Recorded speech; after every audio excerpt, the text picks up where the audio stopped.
Trish. Hey, Diane, how's it going? I'm okay. Well, there's this one thing that has been getting under my skin. Is it one of your clients? I keep telling you, Diane, you've got too many clients on your books. How many people are you a therapist for again? 20. 20? I'm sorry, but that's just too many people. It's such an emotionally draining job. Tell me about it. But it's not my clients that are the problem, surprisingly. No? Well, they take up a lot of my time. But you know how much I love my job, how much I love helping people. I know, Diane. You truly are one of the kindest people I know. But my point is that you give too much. You need to take some time for yourself. I know how hard you work because I used to be one of your clients. We broke therapist-patient confidentiality rules there, didn't we? We sure did. Is Jim okay? He's been away on business a lot lately. Is he still being distant? Jim's always been distant. He just gets further away from me every day. Soon I won't be able to see him even if he's in the same room as me. Why is he such a closed book? If I knew, then the book wouldn't be so closed, would it? Fair enough. So, what is getting under your skin then? Look at me, being the therapist now. How the tables have turned. Well, I've actually been getting these weird texts from an unknown number. Weird texts? Unknown number? Yeah. What do they say? Well, the first one was kind of cryptic. It just said, "Hey, Diane, I know something you don't know." That doesn't sound very cryptic to me. Sounds pretty straightforward and to the point. Yeah, I suppose so. I guess it just confused me. Why? Mostly because I have no idea who it came from. Oh, yes, of course. But anyway, I replied, naturally asking who the hell this was texting me. I thought it might be Jim playing one of his weird pranks. It probably is, to be fair. Well, that's what I thought, until... Yeah? Until what? They sent me a photo. What was in the photo? It was a photo of lingerie next to some feet. The feet definitely belonged to a woman. So, definitely not Jim, then? Well, I hope not. I screen-grabbed the text message with the photograph and sent it to Jim. He had no idea what was going on. He said that most likely they had the wrong number, but I reminded him that the original message explicitly mentioned my name. One of your clients, maybe? I have all their numbers. Come on, Diane, this is the 21st century. People can have 2 phones these days. I know, but I don't think any of my clients would play around like this. Did you get any more messages after that? Yeah. And this is when things started turning really weird. I got a message saying, "I know what you did."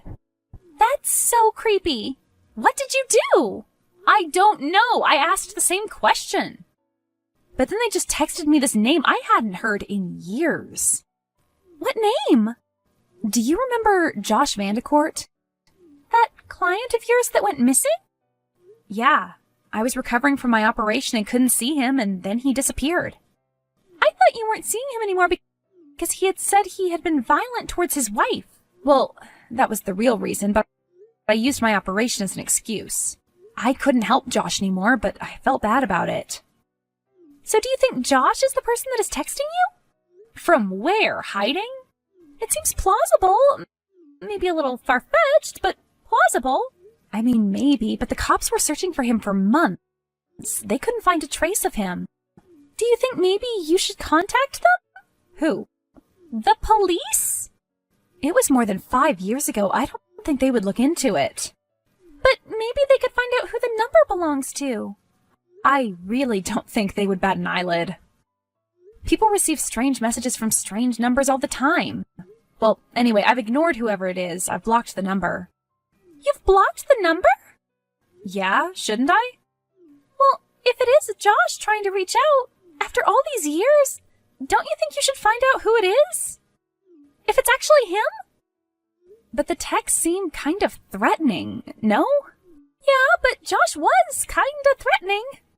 And if it isn't him, then whoever it is must know something about him. I think you should unblock the number and find out some more. Like actually reach out to this psychopath? Yeah, text them and find out a bit more about them. If it is Josh, then it will become pretty obvious soon enough. Yeah, Josh was a character. Trust me, Diane, do it! If it turns out this person is just a random creep, then go ahead and block the number. But at least make sure it's not Josh and he's not in trouble first. I've always regretted the way I ended my sessions with Josh. I felt a bit responsible for... No, Diane, I know what you're gonna say, and don't. Okay, I'll unblock the number and see what I can find out. Good luck, and let me know how it goes. I will. Speak soon. Take care, Diane. Hello? Josh? Diane? Is that you? If it's you, Josh, you know you can talk to me. Everyone is worried about you. Josh Vandercourt is dead. Excuse me? Don't you read the news? But they never found him. Josh is missing. He may be alive. I know for a fact that Josh is dead, and I know who killed him. How do you know he's dead? Who are you? Why are you messaging me? Have I met you before? You've met me, but I doubt you'd remember who I am. You're so wrapped up in your own little world. You don't care about people, really. This therapy job is just a ruse. A lie to cover up the truth that you're a selfish person who doesn't care about the people you treat. All you want is money. You're driven by greed. You're wrong. I care very deeply for all my clients. I'm not driven by money or greed. Well, that's lucky for you, because after I'm finished with you, you'll either have no money or no job. It's up to you. What are you talking about? I know who killed Josh, and you do too. You're not making any sense. Diane, wake up. You killed Josh. I killed Josh? You're insane. Tell me who you are. I'm someone who never forgets someone's actions. I'm someone who likes to remind people that when they make a mistake, they must be held accountable. You have made a grave mistake, Diane. And what might that have been? I didn't kill Josh. I cared for Josh. As much as I possibly could, he was a deeply troubled young man. He was. But he was also kind and caring. He didn't deserve what happened to him. What happened to him exactly? If you know anything about Josh's whereabouts, you need to tell me. Or the police. Josh texted me before he disappeared. He told me not to come looking for him. But I knew what he was really trying to say. He told me that no one cared about him anymore. It broke my heart. He was abandoned by one of the only people that he felt that he could talk to. And that was you, Diane. He was abandoned by you. It wasn't my fault. I sustained an injury. I couldn't see any of my clients. It was unfair, I know, but it couldn't be helped. I didn't know this would end up happening to Josh. Except you did.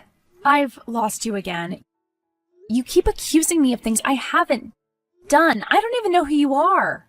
What gives you the right to think you know anything about me? Because I do know things about you, Diane. I know more than you think. I know what Josh wrote to you hundreds of times before he disappeared. He begged you to see him.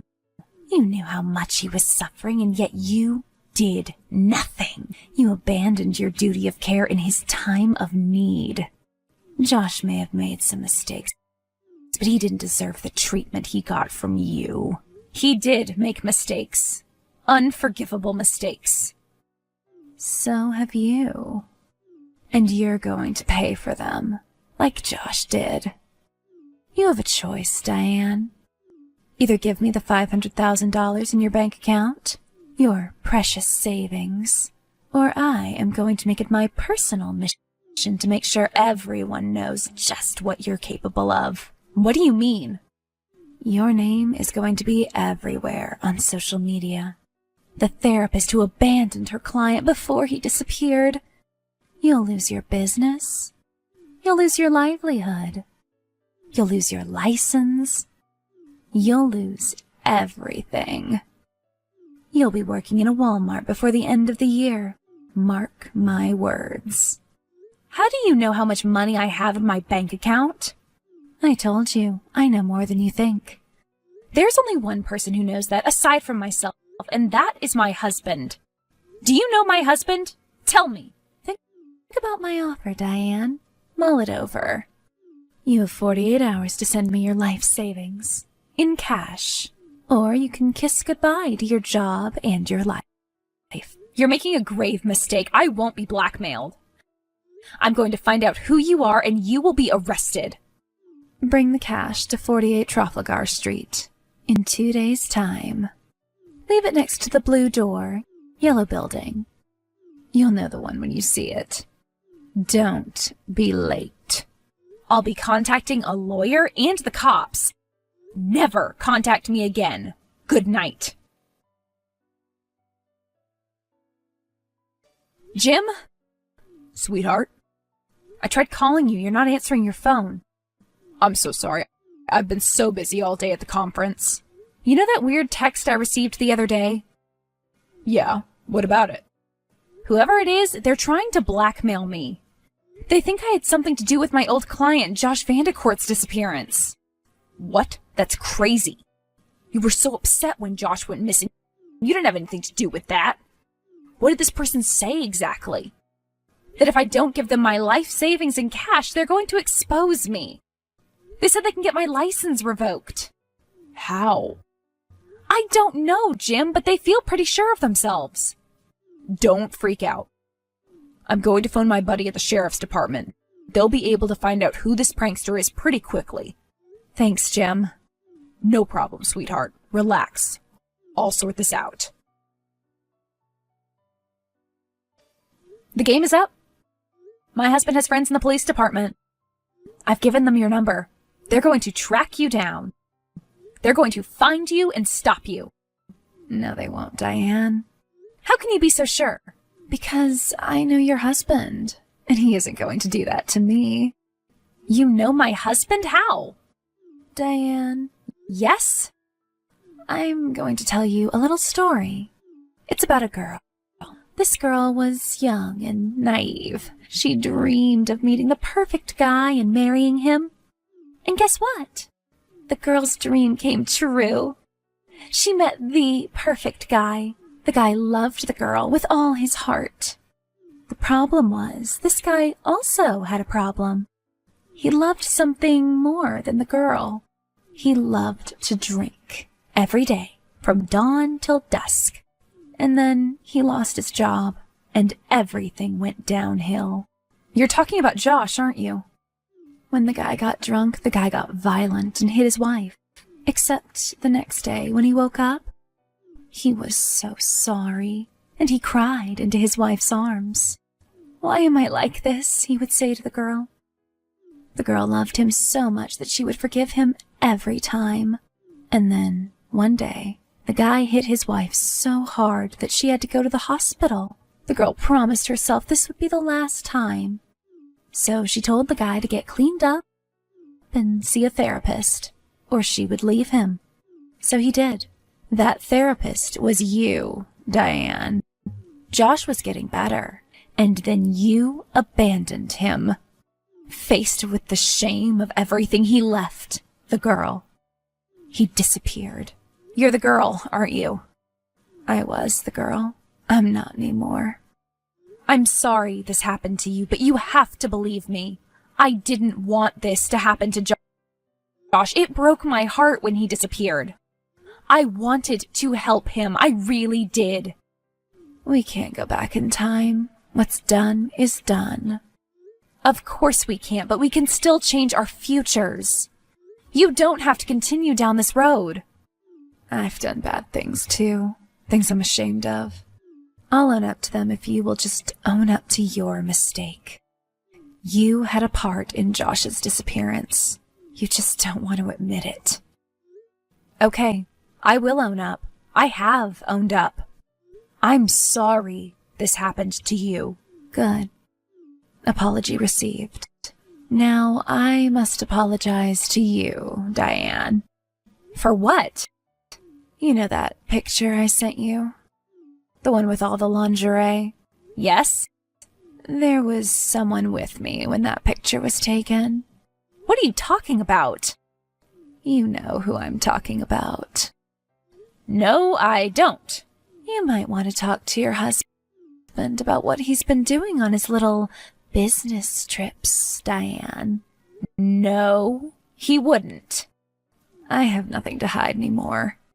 You can keep your precious money, your precious job. But just know that I have taken your husband as you have taken mine. I don't believe you. You're lying. Diane, Yes. I'm sorry. I mean that. Goodbye. The anonymous texter turned out to be none other than Josh's wife.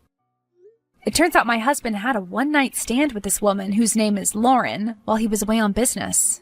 He says it was a drunken mistake, that he met her at a bar and she spiked his drink. I'm not sure who to believe. This whole ordeal has been unbelievable. I've taken Trisha's advice and taken some more time for myself to reflect. I don't know if I will leave Jim or not. My head tells me yes, but my heart tells me no. This was probably the same problem Lauren was facing when she had to deal with Josh's abuse. I really do hope Josh is alive somewhere and that he is okay. The world is a weird place. I'm just going to keep going, not think too much about the past, and try and help other people make their futures a more comforting place to be.